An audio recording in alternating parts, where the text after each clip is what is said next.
আজকে শেয়ার করছি নিরামিষ সুস্বাদু পটলের একটি রেসিপি, যা গরম ভাত কিংবা পোলাওয়ের সাথে বা রাতের ডিনারে রুটি কিংবা পরোটার সাথে অপূর্ব সুন্দর লাগে।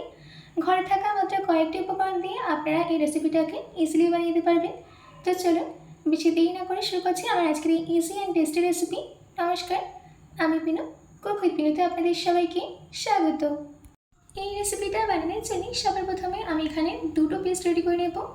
সবার প্রথমে গ্রাইন্ডিং জারের মধ্যে দিয়ে দিচ্ছি একটা মিডিয়াম সাইজের কেটে রাখা টমেটো, দিচ্ছি 1 ইঞ্চ আদা, ঝালের জন্য 4টে কাঁচা লঙ্কা। এবার এর মধ্যে অল্প জল দিয়ে এটার একটা স্মুথ পেস্ট রেডি করে নেব। দেখুন আমাদের এখানে পেস্টটা রেডি করে নেওয়া হয়ে গেছে। এবার আমি সেকেন্ড পেস্টটা রেডি করে নিচ্ছি। তার জন্য গ্রাইন্ডিং জারের মধ্যে দিয়ে দিচ্ছি 100 গ্রাম পনির, তার সাথে দিয়ে দিতে হবে 3 চামচ টক দই, আর সব শেষে 2 চামচ গুঁড়ো দুধ দিয়ে এটার একটা স্মুথ পেস্ট রেডি করে নেব। দেখুন আমাদের এখানে পেস্টটা রেডি করে নেওয়া হয়ে গেছে। এবার এদিকে আমি নিয়েছি 500 গ্রাম পটলটাকে ভালো করে ধুয়ে পরিষ্কার করে নিয়েছি। দেখুন আমি পটলটাকে কেটে নিয়েছি। পটলের খোসাটাকে এইভাবে ছাড়াবেন যাতে পটলের খোসা হালকা লেগে থাকে। এবার আমি পটলের গাটাকে ছুরির সাহায্যে চিড়ে দিচ্ছি। এই একইভাবে বাকি পটলের গাটাকেও চিড়ে দিতে হবে।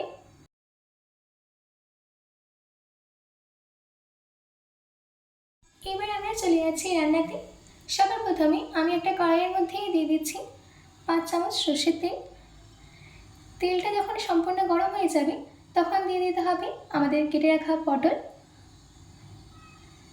তার সাথে দিয়ে দিচ্ছি 1 ছোট চামচ নুন। এবার আমরা পটলটাকে ততক্ষণ ভেজে নেব যতক্ষণ না পটলের মধ্যে একটা সুন্দর গোল্ডেন কালার চলে আসে।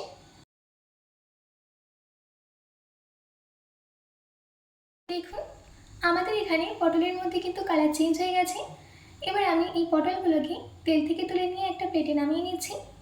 এবার ওই পটল ভাজার তেলের মধ্যেই দিয়ে দিচ্ছি কিছু গরম মশলা, নিয়েছি হাফ দারচিনি, 3টে লবঙ্গ, আর নিয়েছি একটা এলাচ। এবার এই গরম মশলাটাকে 10 সেকেন্ডের জন্য সতে করে নেব। গরম মশলার ফ্লেভারটা তেলের মধ্যে চলে গেলে দিয়ে দিচ্ছি আমাদের আগে থেকে তৈরি করে রাখা টমেটোর পেস্ট। টমেটোর পেস্টটা দেওয়ার পর ভালো করে মিশিয়ে নিতে হবে।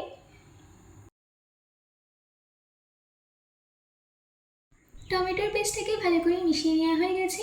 এবার আমি এর মধ্যে কিছু বেসিক মশলা অ্যাড করে দেবো।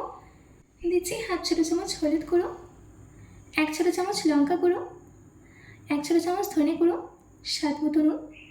এবার এই সব বেসিক মশলাটাকে ভালো করে মিশিয়ে নিতে হবে টমেটোর পেস্টের সাথে।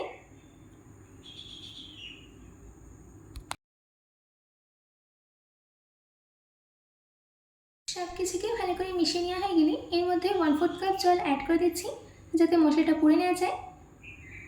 আবারও ভালো করে মিশিয়ে নিতে হবে আর ততক্ষণ রান্না করে নিতে হবে যতক্ষণ না মশলার মধ্যে থেকে তেলটা ছেড়ে যায়।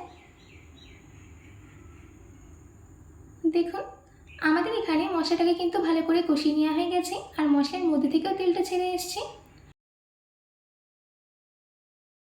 এবার আমি এর মধ্যে অ্যাড করে দিচ্ছি পনির, দই আর দুধের পেস্ট।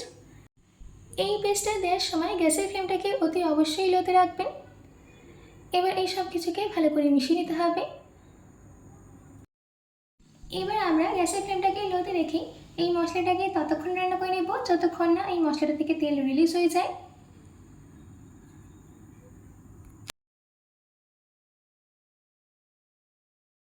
দেখুন আমাদের মশলাটা থেকে তেল কিন্তু রিলিজ হয়ে গেছে। এবার আমি হালকা মিশিয়ে নিচ্ছি। একটু মিশিয়ে নেওয়ার পর এর মধ্যে অ্যাড করে দিতে হবে ভেজে নেওয়া পটলটা দেওয়ার পর ভালো করে মশলার সাথে পটলটাকে মিশিয়ে নিতে হবে।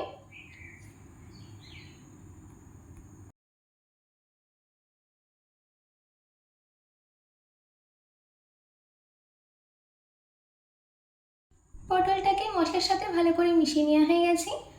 এবার আমি এর মধ্যে অ্যাড করে দিচ্ছি হাফ কাপ পরিমাণে জল। জলটা দেওয়ার পর আবারও ভালো করে মিশিয়ে নিতে হবে।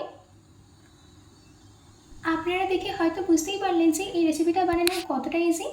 তাই বলি দেরি না করে ঝটপট এটাকে বানিয়ে নিন আর বাড়ির সবাইকে চমকে দিন। এবার গ্যাসের ফ্লেমটাকে লো টু মিডিয়ামে রেখে 5 থেকে 7 মিনিটের জন্য ঢাকা দিয়ে রান্না করে নেব। 7 মিনিট বাদ ঢাকাটাকে খুলে নিচ্ছি।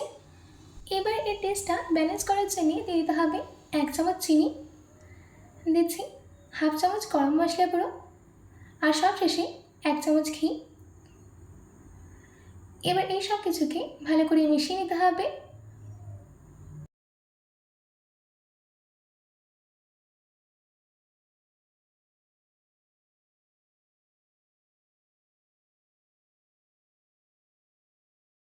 সব কিছুকে ভালো করে মিশিয়ে নেওয়া হয়ে গেছে।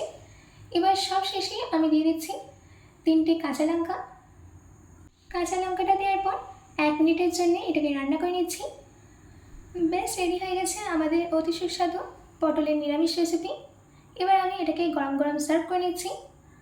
আশা করছি আমার আজকের এই নিরামিষ পটলের রেসিপি আপনাদের খুবই ভালো লেগেছে। বাড়িতে এটি অবশ্যই ট্রাই করবেন ও কমেন্ট বক্সে কমেন্ট করে জানাতে একদম ভুলবেন না। তো আজকের মতো এটুকু, আবার দেখা হচ্ছে অন্য কোনো রেসিপি নিয়ে। ভালো থাকবেন, সুস্থ থাকবেন।